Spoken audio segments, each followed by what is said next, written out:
Thank you. Yeah. This is a new experience for me. This is my first time seeing you. It is very eye-opening. It's a wonderful experience.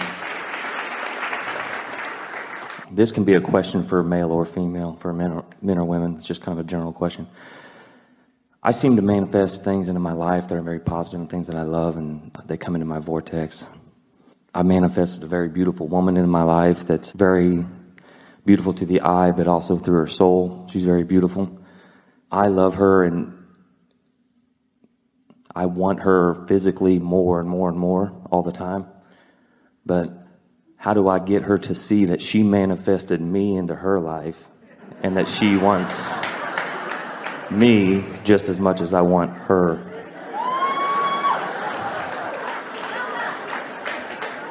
You said something really important as you prioritized the beauty that comes from her alignment with the beauty that also comes from her alignment, but it's the manifested version of all of that. In other words, you prioritized which of those beauties matters most.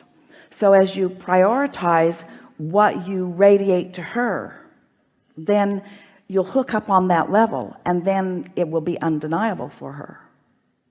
Logical? Yeah, very understandable. That was easy. No, but I understand what you're saying. I mean, that's just like I manifested her into my life. I guess I could manifest the same. So it's come so far, yes. So now you want it to go further, yes. Absolutely. And so since you never get it done and you can't get it wrong, then you do the same thing that you did to get it this far, by remembering this part of it, by remembering the vibrational alignment part of it, by talking to yourself about what you want and why you want it, by focusing upon the thing that you can have right now, not the thing that you don't have right now. In other words, by making it unconditional, by making it emotional, by focusing upon the aspects of it that you can accomplish. Because most people want a relationship to display itself in all of these ways in order to feel this way. You're going to discover how feeling this way will cause it to display in all of these ways. So you just keep beating whatever drum you need to beat in order to keep yourself feeling that. Making lists of things that you appreciate about her and about yourself and about the two of you together is the precise process that we would apply right now. Okay. Because when you activate that vibration within you, you'll be even more irresistible. Awesome. That's what attraction is. That's what it is. Enough?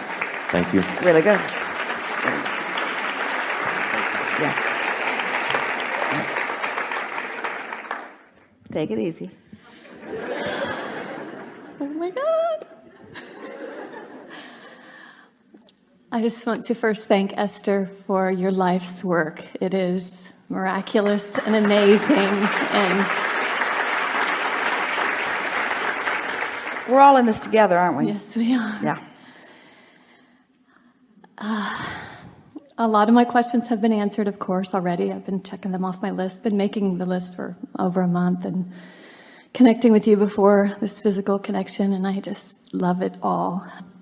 You mentioned earlier about the hard cases in terms of relationships, in terms of the gifts they give to you, the gifts of the hard cases, and we all know about that. You're really interesting people, humans, in that you like hard until you don't. Amen.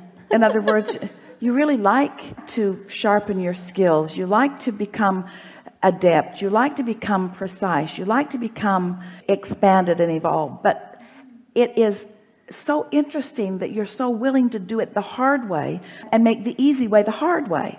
And we think it's just the unfamiliar, that once you get the hang of how easy it is to be unconditional in your alignment and then the leverage that you enlist, you'll find yourself finding humor in how difficult you have been making things that don't need to be difficult. Yes, yes. The leverage is what I wanted to talk to you about. Just nearly exactly a year ago, my father passed away, and in my personal experience with my relationship with him, it was what I would have termed my entire first 52 years a hard case. And The leverage of what I have now with him is just incredible. I have spent the last year taking some time to truly go within and make that connection and continue that connection. And he's connecting me with many other deceased loved ones. And So it turns out he didn't pass away at all. no, not at all. I've hardly grieved in the traditional way. I've had no need to do that. Anytime that I've had tears of this loss and missing him, I can feel him saying, "What are you talking about? You know, I'm right here." It's like I immediately stop crying and he's there. Esther said to her father when he made his transition, because for a few nights she could really hear him, and she was just sort of getting to know his new vibrational stance. And one night she couldn't find anything to talk to him about. It was odd. She was in bed. She couldn't think of anything to talk to him about, and she could feel the sharpness of the focus of him diminishing. And so she said in a sort of rushed dialogue, "Daddy, I don't want to say goodbye." And he said, "Well, kiddo, then let's just keep saying hello. You don't have to keep me in conversation to make sure that I stick around." It isn't like that. It's that when you focus on something that is meaningfully pertaining to that, then that energy joins you for the conversation. You see what we're getting at? Mm-hmm.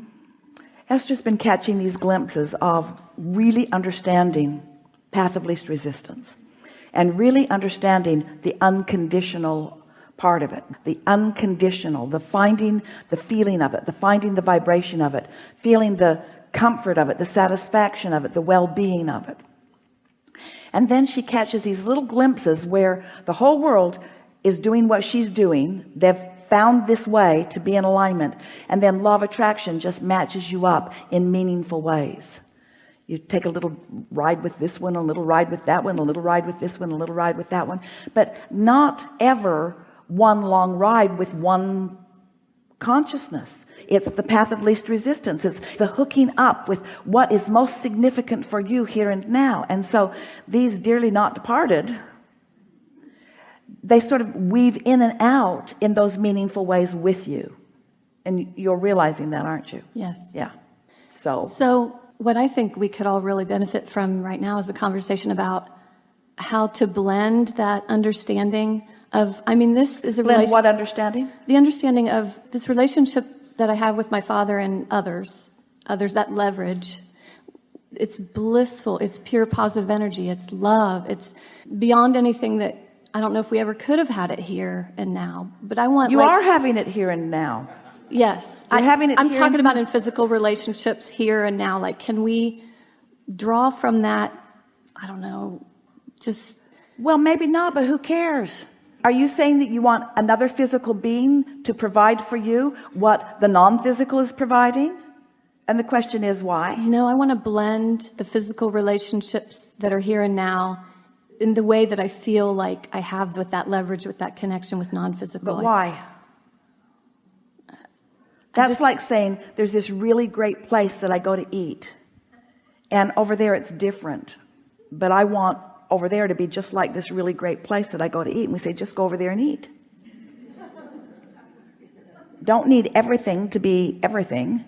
Just go get whatever you need wherever it is, and let non-physical be that source of alignment and worthiness and well-being, and then have your physical relationships.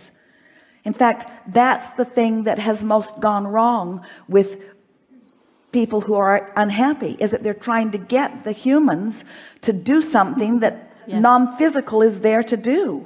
Yep. Ooh, isn't that nice to know? Yes. Yes, it is. Yeah. My next thought is, I have been practicing a mantra that is it's magical. It works so well in the moment. And it works when I have dark, negative thoughts, and I just really come to the grip of, I say to myself, and love is transforming this. I believe that. So you focus on love, and it distracts you from whatever that is. I truly feel that love is transforming this. Whatever the dark thought is. Well, that's a really good expectation to hold. Yeah, it works. And you've practiced it enough. Yes. Yeah. Yes. But eliminate dark from your vocabulary. No reason in keeping that active. Appreciate that. Yeah. It's like throwing junk on your trail that you got to trip over. Stop throwing junk on your trail. And after a while, there won't be any junk on your trail. There'll be smooth passage into alignment over and over and over and over and over again. Yes? Last time I was here, you referenced something that's near and dear to me. We come from a location, we're hometown of Neil Armstrong, first man on the moon, and you referenced the resistance of launching into space and how it's this intense resistance, and then you break into through the atmosphere into non-resistance. Yes. And you've seen the movies, haven't you? yes. That was huge for me, and it really spoke to me personally, and I really loved that. Did Neil Armstrong really walk on the moon? Who cares? Such a controversy. Exactly. Yes. Yeah. I'll go with that. Enough? Enough. Thank you. Wonderful.